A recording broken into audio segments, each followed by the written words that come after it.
Hello friends, myself Professor Sunil Gaikwad and today we are looking after the chemical properties of the group 14 element. जे group 14 element असतील त्यांच्या chemical property या lecture मध्ये आपण discuss करणार आहोत, study करणार आहोत. ओके, चला सगळ्यांनी व्यवस्थित लक्ष द्यायचे. So chemical properties of the group 14 means त्यामध्ये सगळ्यात पहिली जी प्रॉपर्टी आपण बघणार आहोत reactivity towards the oxygen. Last group 13 मध्ये पण आपण बघितलं होतं रिएक्टिव्हिटी टुवर्ड्स द ऑक्सिजन हे कॉमन आहे बेटा.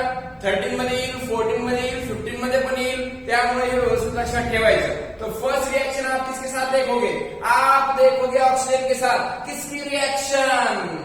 ग्रुप 14 एलिमेंट की रिएक्शन. किसकी reaction? Group 14 element. So generally when group 14 element are reacts with oxygen or when they reacts or heated with the oxygen they are gives two types of the oxides. दोन टाइपचे oxide मिळतात मित्रांनो. किती टाइपचे oxide? दोन टाइपचे oxide मिळतात. केव्हा? जेव्हा ग्रुप 14 एलिमेंटला आपण हीट करतो. कोणासोबत हीट करतो? ऑक्सिजन सोबत हीट करतो. कोणासोबत बेटा?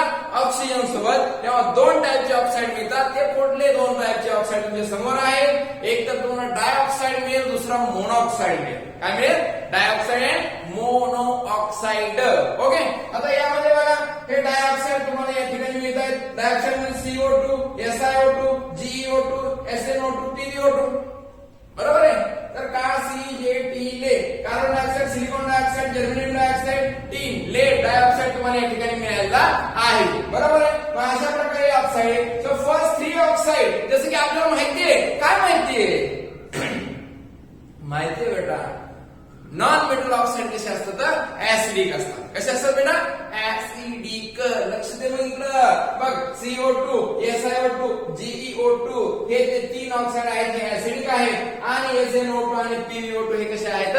एम्फोटेरिक. आता मला हा एम्फोटेरिक काय आला बाबा? तर एम्फोटेरिक मी सांगितलं ऑलरेडी, तरी पण काय लोक काय हे होऊ शकतं. Okay, so what does it mean? क्या मतलब होता है इसका? एम्फोटेरिक ऑक्साइड का मतलब होता है जो ऑक्साइड, ध्यान दो, जो oxide base as well as acid दोनों के साथ रिएक्शन करेगा. Base as well as acid दोनों के साथ जो रिएक्शन करेगा तो उसे हम कहेंगे एम्फोटेरिक ऑक्साइड. क्या कहेंगे? Amphoteric oxide. बराबर है. तो जो बेस के साथ एसिड की तरह बिहेव करेगा और एसिड के साथ बेस की तरह बिहेव करेगा तो उससे हम कहते हैं एम्फोटेरिक ऑक्साइड. समझ में आ गया? कंसेप्ट क्लियर हो गई? तो कॉन्सेंट्रेट करो नीचे. ओके, तो देख लो. बाद में यहाँ पे आता है आपके पास मोनोऑक्साइड. क्या आता है? मोनोऑक्साइड. मोनोऑक्साइड में CO, SiO, GeO, SnO, PbO, lead oxide, tin oxide, germanium oxide, silicon oxide, carbon monoxide. बराबर है. तो इसमें जो कार्बन मोनोऑक्साइड वो न्यूट्रल होता है बच्चों. कैसे होता है? न्यूट्रल. एक्सेप्शन है. क्या है ये? एक्सेप्शन. बिकॉज जो नॉन मेटल जनरली रहेगा वो क्या होगा? वो एसिडिक रहेगा. पर इसमें क्या आ रहा है? इसमें तो आपको न्यूट्रल मिलेगा. उसके बाद SiO silicon oxide poorly acidic रहेगा. क्या रहेगा? Poorly acidic. बहुत ही कम एसिडिटी है इसके पास, बहुत ही कम एसिडिक है. बाद में GeO ये एसिडिक है और उसमें टीन ऑक्साइड और लेड ऑक्साइड ये दोनों एम्फोटेरिक है. क्या है? एम्फोटेरिक. तो ये सीधा सीधा है टीन डाइऑक्साइड, लेड डाइऑक्साइड और मोनोऑक्साइड दोनों की दोनों क्या है? एम्फोटेरिक है. क्या है? एम्फोटेरिक. समझ में आ रहा है? ओके, लगे रहो बच्चों. नेक्स्ट अब देखो, ये तो ऑक्साइड हो गया कंप्लीटली. अब देखो ये कहोगे आप एसिडिक ऑक्साइड क्यों है? क्योंकि अगर इसके बेस के साथ आपने रिएक्शन कर दी या इसकी रिएक्शन जनरली किसके साथ होती है? बेस के साथ होती है. किसके साथ होती है? बेस के. एक रिएक्शन में मैं आपको यहाँ बता सकता हूँ. देखो यहाँ से आपने CO2 को उठा लिया, CO2 को बेस के साथ रिएक्शन कर दो NaOH के साथ, तो आपको क्या मिलेगा बच्चों? इसको ये 2 ले लिया तो आपको मिलेगा Na2CO3 प्लस H2O. क्या हो रहा है? ये न्यूट्रलाइजेशन हो रहा है. क्या हो रहा है? न्यूट्रलाइजेशन. समझ में आ रहा है? CO2 2 NaOH, इसमें आपको क्या मिलेगा? Sodium carbon plus H2O. बराबर है. मीन्स इससे कंफर्म हो गया कि आपके पास जो CO2 था वो क्या था? वो एसिडिक था. उसका नेचर कैसे है? एसिडिक. तो इस बेसिस पे हम बोलते हैं कि ये तीनों एसिडिक है, बाकी ये दोनों base as well as acid दोनों के साथ रिएक्शन दिखाते हैं. Base as well as acid, इन दोनों के साथ आपको इसमें रिएक्शन मिलेगा। तो इसे क्या कहेंगे आप? तो इसको कहेंगे हम एम्फोटेरिक। क्या कहेंगे? Amphoteric oxide. समझ में आ रहा है? बराबर है। तो ये होगा इसकी एसिडिटी। बराबर है। तो दो टाइप के ऑक्साइड यहाँ पे मिल रहे हैं आपको, दोनों की रिएक्टिविटी देख ली आपने, दोनों का एसिडिटी बेसिसिटी कौन सा कैरेक्टर किस प्रकार होता है, वेरिएशन क्या है, ये सब हम कंप्लीट स्टडी यहाँ पे कर चुके हैं। दूसरा रिएक्शन आपने लास्ट 13 ग्रुप में भी देखा था और इसमें भी देख रहे हो, क्या है? Reactivity towards water. क्या है बच्चों? Reactivity towards water. वाटर के साथ रिएक्टिविटी है। किसके साथ रिएक्टिविटी है? वाटर के साथ। Very good. चलो, कार्बन, सिलिकॉन, जर्मेनियम, ये तीनों जो मेटल है तो वाटर के साथ रिएक्टिविटी शो नहीं करती जनरली ऑर्डिनरी टेम्परेचर में। ओके, और उसके बाद जो आता है आपका प्यारा दुलारा कौन? टीन। बराबर है। तो टीन क्या करता है? जनरली वाटर के साथ रिएक्शन तो नहीं करेगा वो भी, तो रिएक्शन किसके साथ करता है? स्टीम के साथ। तो इसका मतलब क्या होता है बच्चों? ठीक से समझो। स्टीम बोले तो हाइयर टेम्परेचर। बराबर है। टेम्परेचर हाइयर होगा और आपको क्या मिलेगा टीन के साथ रिएक्शन करके? तो टीन के साथ रिएक्शन करके डाइऑक्साइड और हाइड्रोजन गैस यूऑर होगा। क्या होगा? हाइड्रोजन गैस, H2 गैस इसमें यूऑर होता है। समझ में आ गया? पहले तीन जो है, कार्बन है, सिलिकॉन है, जर्मेनियम है, तीनों अनअफेक्टेड है। किससे अनअफेक्टेड है? वाटर से अनअफेक्टेड है। ध्यान रखो, carbon, silicon, germanium not affected by the water. Directly आपको कौन? लेड रिएक्शन, सॉरी टीन रिएक्शन देगा। टीन रिएक्शन H2 के साथ देगा और आपको मिलेगा dioxide plus hydrogen gas release हो जाएगा। Lead is unaffected by oxide. अब ये क्यों हो रहा है? लेड अनअफेक्टेड क्यों कहते हैं हम? Because when water is reacts with lead it form one oxide layer. जो लेड एक ऑक्साइड लेयर बनाता है और प्रोबेबली वही ऑक्साइड लेयर क्या करती है? उसका प्रोटेक्शन करती है टू फर्दर रिएक्शन। तो फर्दर रिएक्शन इसमें नहीं होगी बच्चों। क्यों नहीं होगी? क्योंकि लेड ऑक्साइड उसका प्रोटेक्शन करेगा। क्या करेगा? प्रोटेक्शन। किसका? खुद ही का प्रोटेक्शन करेगा। जो आउटर सरफेस है वो क्या करेगा? First of all water say reaction करेगा और उसके बाद वो खुद का प्रोटेक्शन करने लगेगा। समझ में आ रहा है? Okay, very good. तो ये हो गया उसकी रिएक्टिविटी टुवर्ड्स वाटर। बहुत ही सिंपल प्यारा सा कंसेप्ट था। उसके बाद रिएक्टिविटी टुवर्ड्स हैलोजन। अब हैलोजन तो सभी को पता है। Halogen means group 17 element in the modern periodic table. जो मॉडर्न पीरियोडिक टेबल है बच्चों, उसमें जो ग्रुप 17 एलिमेंट है उसे कहेंगे हम हैलोजन। क्या कहेंगे? Halogen. So except carbon, all members of halogen, except carbon, all the members of halogen are directly reacts with, all the member of group 14 are directly reacts with what? Directly reacts with halogen to form two types of halide. And then first one is the MX2 or MX4. अब ये X क्या है यहाँ पे? तो X का मतलब है fluorine, chlorine, bromine, iodine, ये सभी की सभी X है। समझ में आ रहा है? ओके, तो ये X की जगह आप इनको लगा दो तो ये आपका हो जाएगा हैलाइड। बराबर। नेक्स्ट, जो टेट्राहैलाइड होता है वो मोस्टली कोवैलेंट नेचर होता है और जो डायहैलाइड होता है वो आयनिक नेचर रहेगा। अब टेट्राहैलाइड सभी की सभी, मैंने मोस्टली कहा, इसका मतलब क्या है? सभी टेट्राहैलाइड आयोनिक नहीं है। तो इसमें एक्सेप्शन कौन आता है? तो देख लो, SnF4, PbF4, तो ये दोनों क्या है? एक्सेप्शन है। क्या है? एक्सेप्शन। किसके लिए? टेट्राहैलाइड कोवैलेंट होने के लिए। ये दोनों आयोनिक है। ये दोनों क्या है? आयोनिक है बेटा। तो इसका ध्यान रखना है, इसका ख्याल रखना है। ओके, अब आपको तो पता है। क्या पता है? जैसे हम नीचे जाएंगे वैसे टेट्राहैलाइड की जो स्टेबिलिटी है, इट में भी थर्मल स्टेबिलिटी और केमिकल रिएक्टिविटी जो है स्टेबिलिटी, टेट्राहैलाइड की स्टेबिलिटी डिक्रीज होती है। क्या होती है?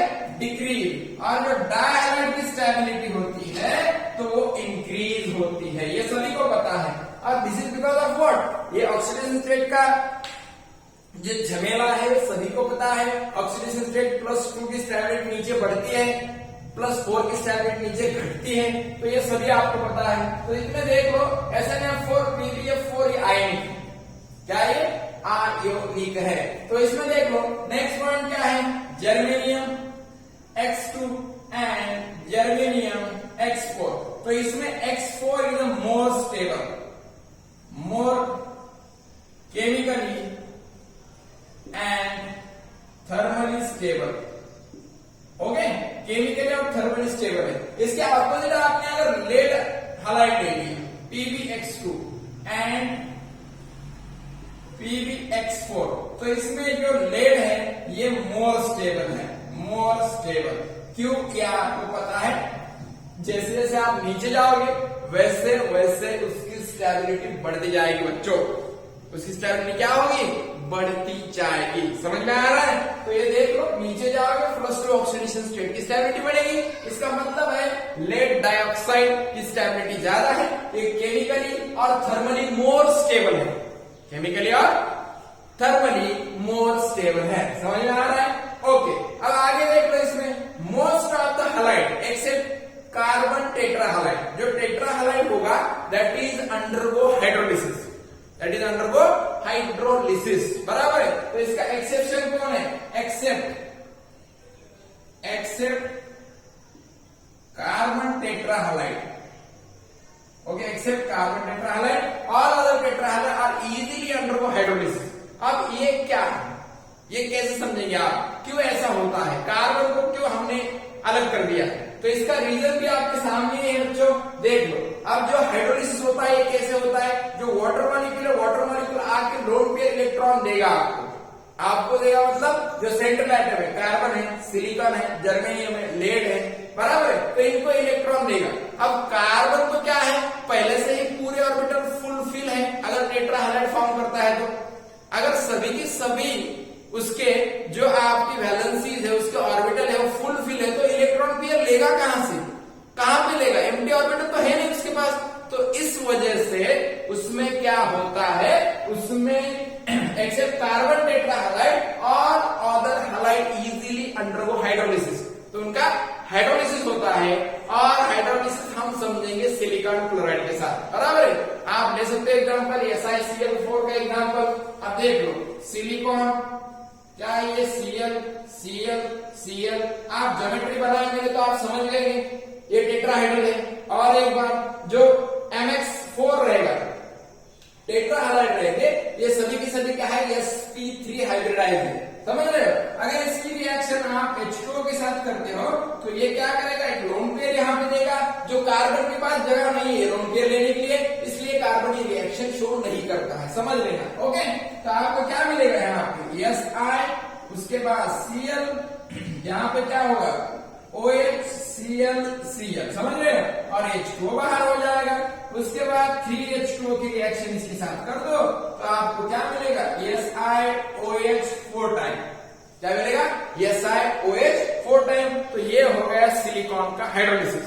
क्या हो गया, सिलिकॉन का हाइड्रोलिसिस, समझ रहे हो बच्चों? तो ये जो रिएक्शन देखा हमने, यो रिएक्शन था किसके साथ, तो यो रिएक्शन था आपके H2O के साथ। किसके साथ था, H2O के साथ था, समझ में आ गया? Okay, so this is all about the, क्या है ये, केमिकल प्रॉपर्टीज है, क्या ये केमिकल प्रॉपर्टीज है। ओके बच्चों, चलो स्टार्ट करो लिखना जल्दी से, जल्दी खत्म करो।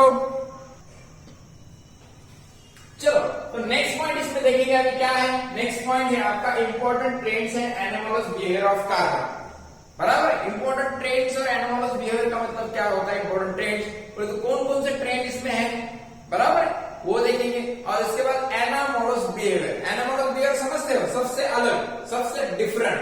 ओके देखिए, तो कार्बन शोज वेरियस और various different property from rest of the member. Carbon जो है आपके पास, अब यहाँ पे क्या है, कार्बन, सिलिकॉन, जर्मेनियम, बराबर है, टीन आणि लेड, तर हा जो कार्बन आहे तर कार्बन बाकी सगळ्या एलिमेंट पेक्षा वेगळ्या प्रॉपर्टी तुम्हाला शो करतो, बरोबर आहे। आता कशामुळे पी मध्ये तुमचा ग्रुप नंबर 13 मध्ये पण असं आहे, boron rest of the element पेक्षा काय करतो, वेगवेगळ्या प्रॉपर्टी दाखवतो। आता यामध्ये आपण कार्बन घेतला, तो कार्बन कसा आहे, वेगळा आहे सगळ्यापेक्षा। आता हे कशामुळे, हाय इलेक्ट्रोनिगेटिव्हिटी,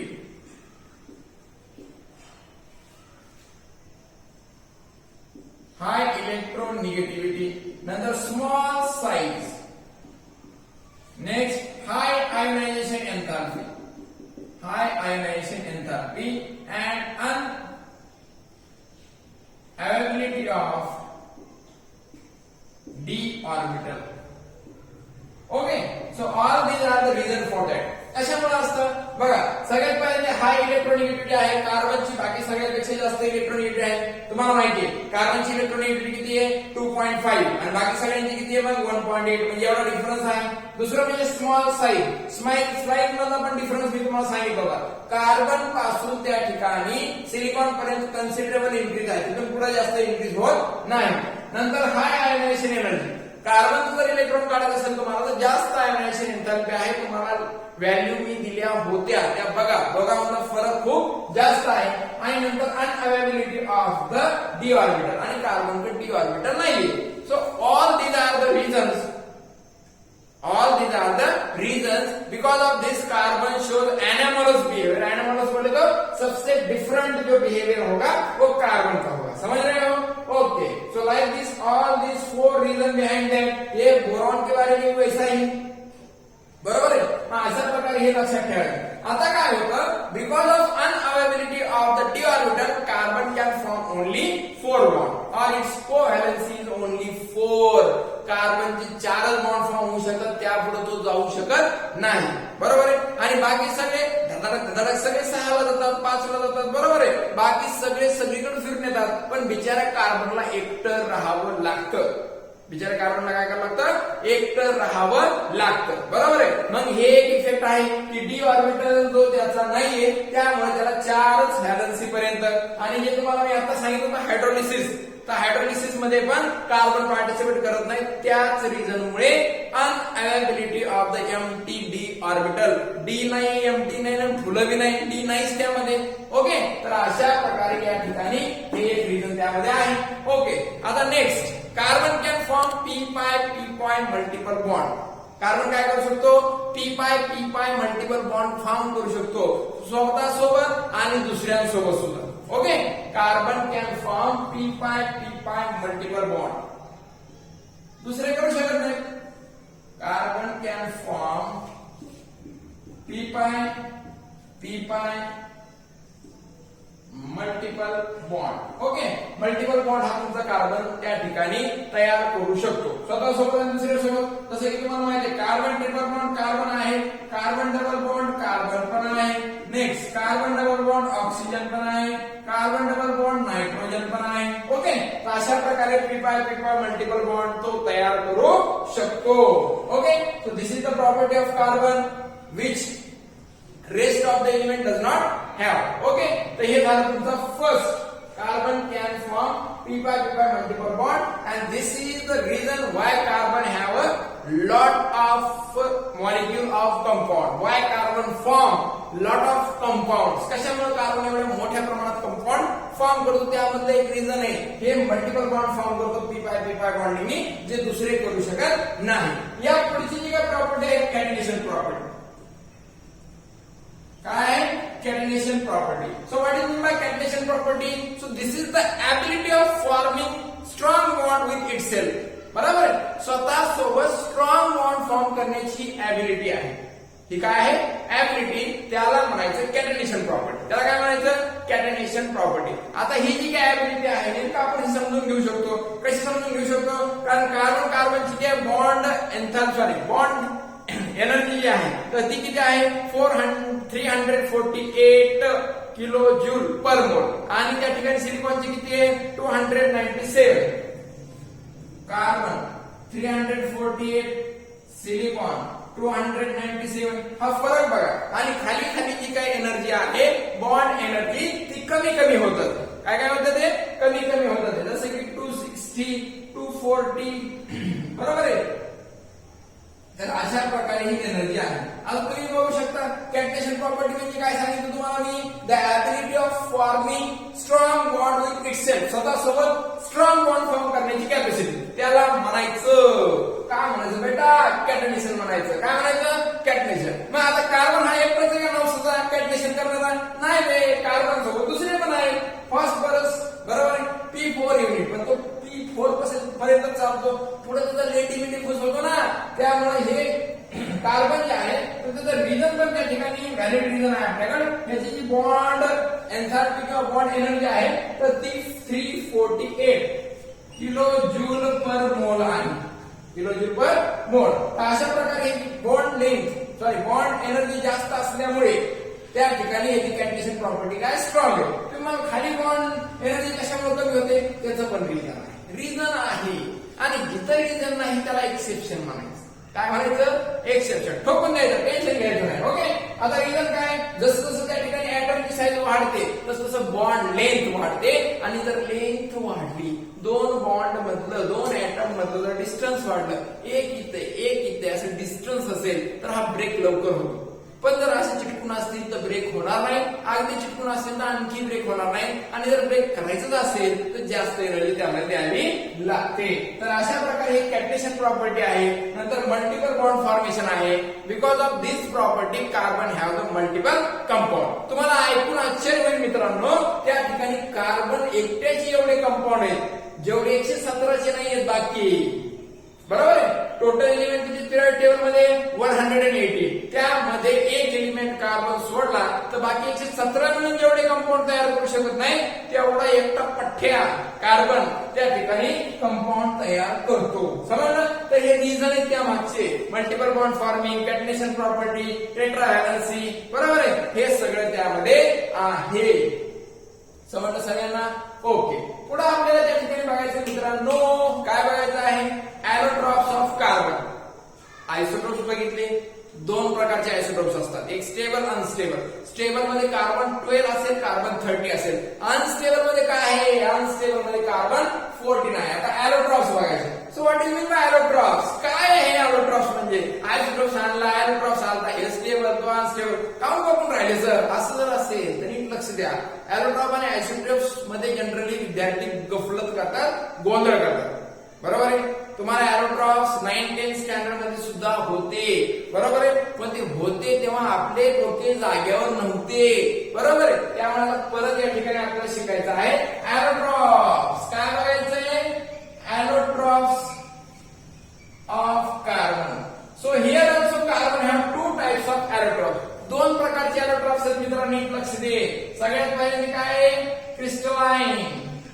बरोबर आहे. काय क्रिस्टलाइन. आणि दुसरे नॉन क्रिस्टलाइन, त्याला आपण काय म्हणतो, ॲमॉर्फस म्हणतो.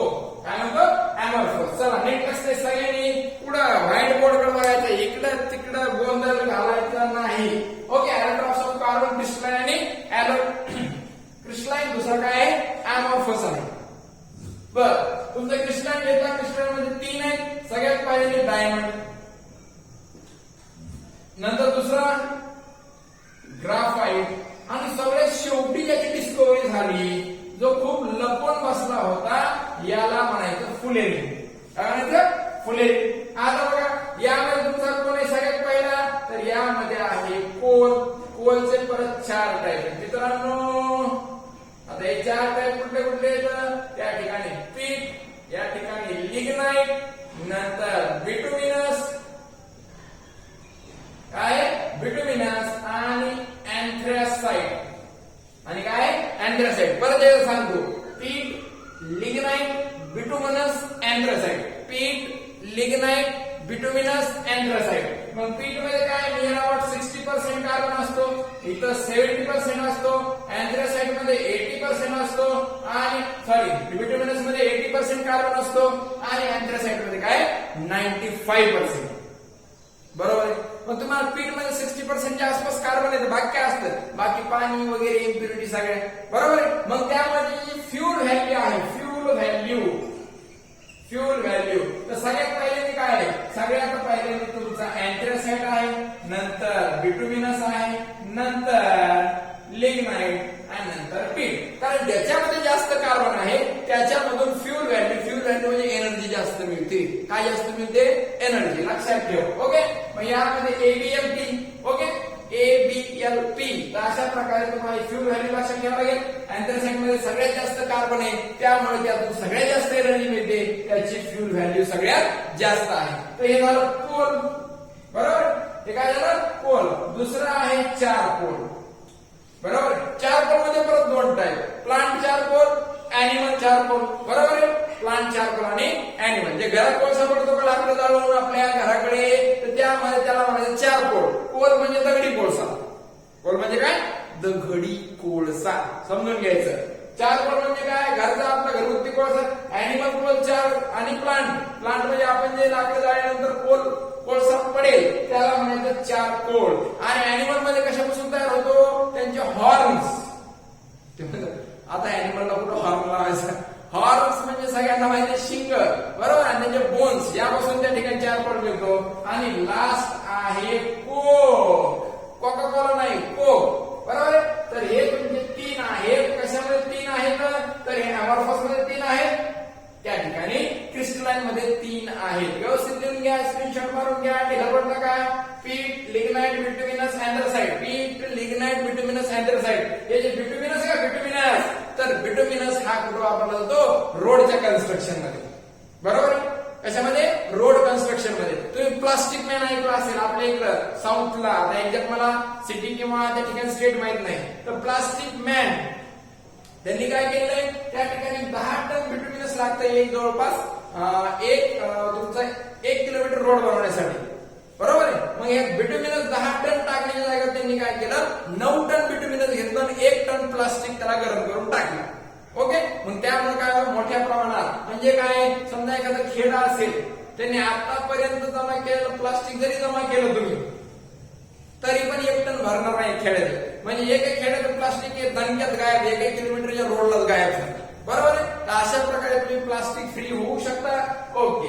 फ्युल व्हॅल्यूज तुम्हाला मी सांगितल्या 3 अमॉर्फसचे आहेत: कोल, चारकोल आणि कोक. आणि काय? कोक. आता हा कोक कसा तयार होतो बघा. तुम्ही काय घ्या? कोल घ्या. कोल घेतला, त्यामधून जर त्या ठिकाणी कोल गॅस बाहेर काढला, कोल गॅस बाहेर काढला, तर जे काय रेसिड्यू असेल, जे काय असेल रेसिड्यू, त्याला म्हणायचं कोक. त्याला रिड्युसिंग एजंट म्हणून वापरतात. काय वापरतात? Reducing agent. समजलं का? ओके. अशा प्रकारे अमॉर्फस आपण क्लिअर केले. तुम्हाला हे काढून क्लिअर केलं, हे सोडलं, याला जास्त जागा लागणार आहे. तुम्हाला मी स्ट्रक्चर सेट केले सगळ्यांना. ओके. तर अशा प्रकारे हे अमॉर्फस मध्ये कोल, चारकोल आणि कोक हे 3 त्याचे टाइप्स आहेत. किती टाइप्स आहेत? 3 टाइप्स त्याचे आहेत. सगळ्यांनी स्क्रीनशॉट व्यवस्थित मारून घ्यायचा आहे. ओके. चला आता पुढे आपण क्रिस्टलाइन बघणार आहोत.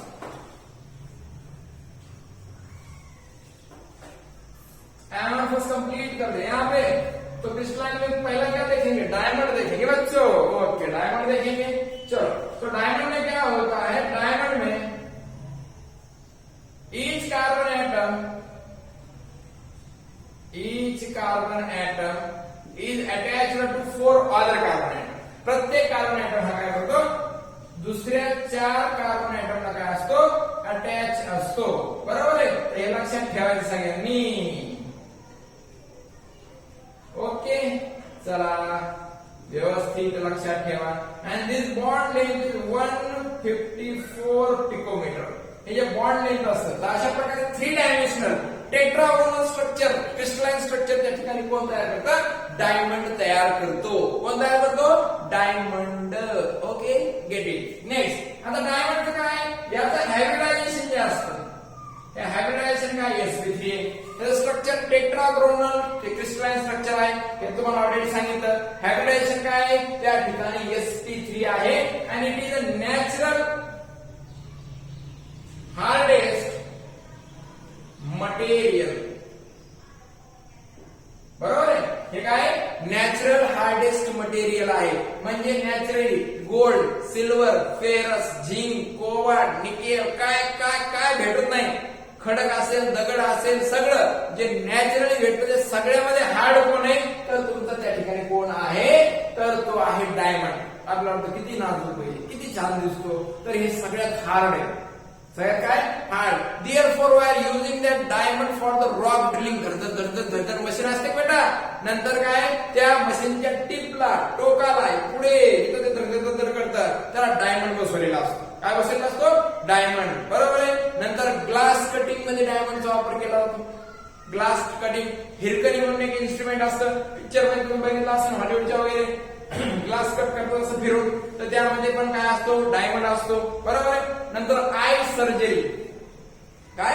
आय सर्जरी, डोळ्याची सर्जरी करण्यासाठी जे नाईफ वापरतात, जे चाकू बनवतात, ते डायमंडचे बनवतात. अशा प्रकारे डायमंडचे युजेस आहे. डायमंडचं हायब्रिडायझेशन, नॅचरल हार्डेस्ट मटेरियल, ही बॉन्ड लेंथ तुम्हाला मॅक्झिमम विचारली जाते. So keep that all thing in your mind. Okay.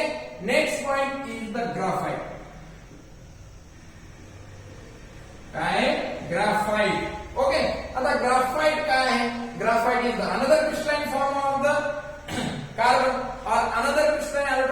Carbon. Altroz म्हणजे काय? One element is present in various forms. एकच एलिमेंट वेगवेगळ्या फॉर्म मध्ये प्रेझेंट असतो नॅचरली, त्याला म्हणायचं अलोट्रॉप. ओके, आता हा ग्राफाइट आला. काय आला बेटा? ग्राफाइट. आता ग्राफाइटचं काय असतं? ग्राफाइटचं हेक्सागोनल स्ट्रक्चर असतं. काय असतात? हेक्सागोनल रिंग्स असतात. तर अशा ह्या रिंग त्या ठिकाणी कंटिन्यू एकमेकांना जॉईन असतात. ओके, तर या रिंग एकमेकांना त्या ठिकाणी जॉईन असतात म्हटलो मी. बर, तुम्ही म्हणलात आम्ही ऐकलं, पुढं काय नाही, स्ट्रक्चर आपण काढत आहोत या ठिकाणी. तर अशा प्रकारे हे रिंग स्ट्रक्चर आहे. तुम्हाला ऑनलाईन आपण याची डायग्राम पण पाठवलेली. आता बघा, हे रिंग स्ट्रक्चर जे आहे, तर हे जे काय अशा प्रकारे हेक्सागोनल रिंग्स असतात, हे लेयर फॉर्म मध्ये असतात. म्हणजे ही जी रिंग आहे अशी उभी करा, ही एक रिंग, त्याच्या खाली दुसरी रिंग, त्या खाली तिसरी रिंग, चौथ्या, असं लेयर स्ट्रक्चर असतं. कसं स्ट्रक्चर असतं? Layer structure. कोणतं स्ट्रक्चर आहे? Layer structure. And these layers are attached with each other with the wonderful force of attraction.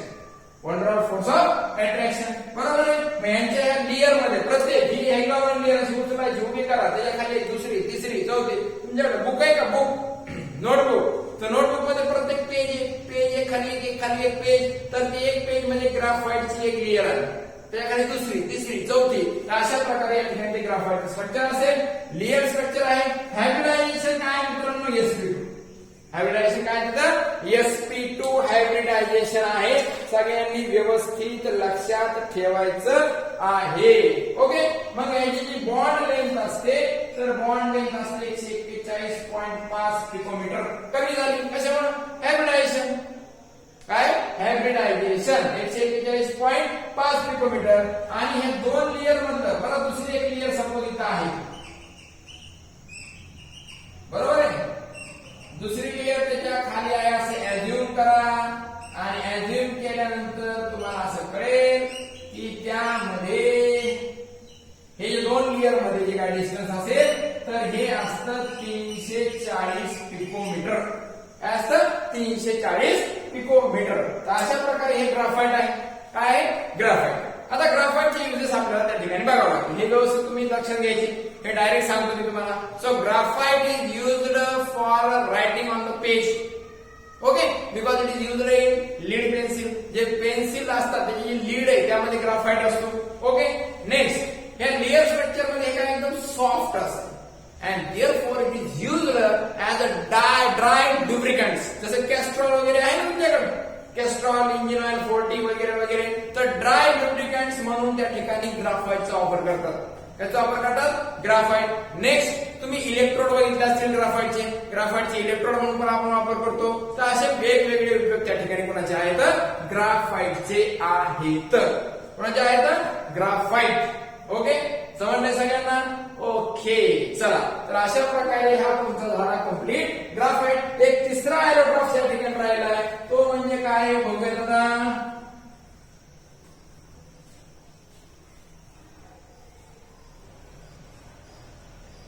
तो कोणता अलोट्रॉप आहे? So that is nothing but a fullerene. कोणता आहे बेटा? फुलेरिन. Okay, fullerene. नीट लक्ष द्या. पुढे बघा व्यवस्थित काय सांगतोय, तर इकडे तिकडे डिफ्लेक्शन दाखवायचं नाही. चला, फुलेरिन बघा आपलं. फुलेरिन बघा. आता फुलेरिन जो असतो हा शूट पार्टिकल मध्ये प्रेझेंट असतो. कधी तुम्ही बघितली का? त्या ठिकाणी रॉकेटची चिमणी असते.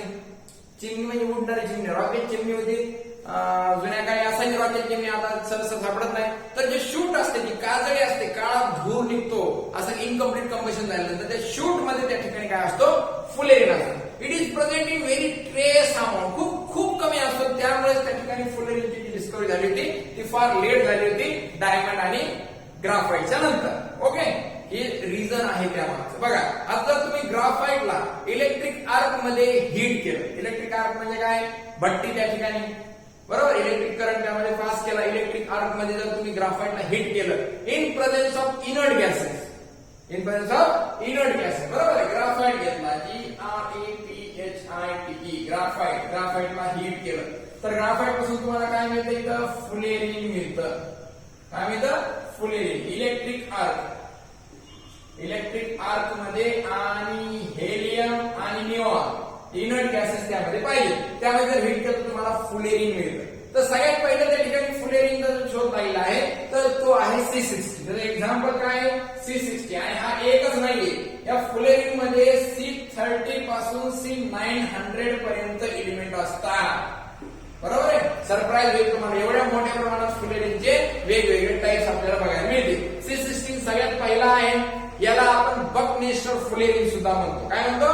बकमिन्स्टर फुलेरिन. ओके, समजले सगळ्यांना? Okay. So it looks like a बकी बॉल. असा फुटबॉल जो असतो का नाही तुमचा, तर फुटबॉल सारखं स्ट्रक्चर आहे. हे स्ट्रक्चर मी तर काढू शकत नाही. फुटबॉल सारखं स्ट्रक्चर आहे, हे तुम्हाला ग्रुपवर पाठवलेलं आहे. फुटबॉल सारखं स्ट्रक्चर, यामध्ये हेक्सागोनल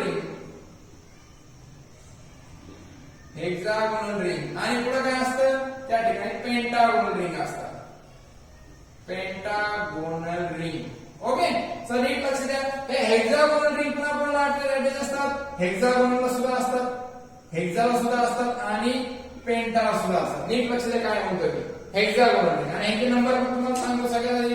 हेक्सागोनल रिंग 20 असतात आणि पेंटागोनल रिंग किती असतात? 12 असतात. कशामध्ये? बकी बॉल मध्ये C60 मध्ये. ओके, C60 च्या पचायला आपले. चला, पेंटागोनल रिंग हे फक्त कुणाला अटॅच असतं? हेक्सागोनल रिंगलाच अटॅच असतात. इंटरेस्टिंग फॅक्ट आहे. पेंटागोनल जी रिंग आहे तुमची ती फक्त हेक्सागोनल अटॅच असते आणि हेक्सागोनल कुणाला अटॅच असते? ती स्वतः हेक्सागोनलला सुद्धा अटॅच असते आणि पेंटागोनलला सुद्धा अटॅच असते. तर 20 रिंग असतात हेक्सागोनलच्या आणि त्या ठिकाणी पेंटागोनलच्या 12 रिंग असतात. आता फुलेरिन मध्ये तुम्हाला सिंगल बॉन्ड ऍज वेल एज डबल बॉन्ड सुद्धा त्या ठिकाणी मिळेल. काय? सिंगल बॉन्ड आणि double bond. C double bond C आणि C सिंगल बॉन्ड C. तर यामध्ये काय असतं बेटा? 60 व्हर्टायसेट असतात. बरोबर आहे. 60 त्या ठिकाणी कार्बन ऍटम असतो. व्हर्टायसेट म्हणतो ज्याला आपण त्याची जागा कोण घेतलेली? कार्बन घेतलेली. बरोबर आहे. तर हे जे काय कार्बन डबल बॉन्ड कार्बन आहे तर कार्बन डबल बॉन्ड कार्बन किती असतं? 144.3. बरोबर आहे.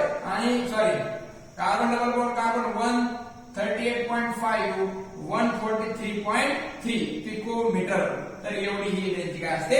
लेंथ असते. आपण याच्यामध्ये पण बघितलेली आहे किती? 141.5 पिकोमीटर. डायमंड मध्ये सगळ्यात जास्त आहे. डायमंड मध्ये सगळ्यात काय जास्त आहे, लक्षात ठेवायचं. ओके, मग ही तुमची लेंथ यामध्ये आहे. तर अशा प्रकारे हे फुलेरिनचं स्ट्रक्चर आहे. कोणाचं स्ट्रक्चर आहे? फुलेरिनचं स्ट्रक्चर आहे. कळलंय सगळ्यांना?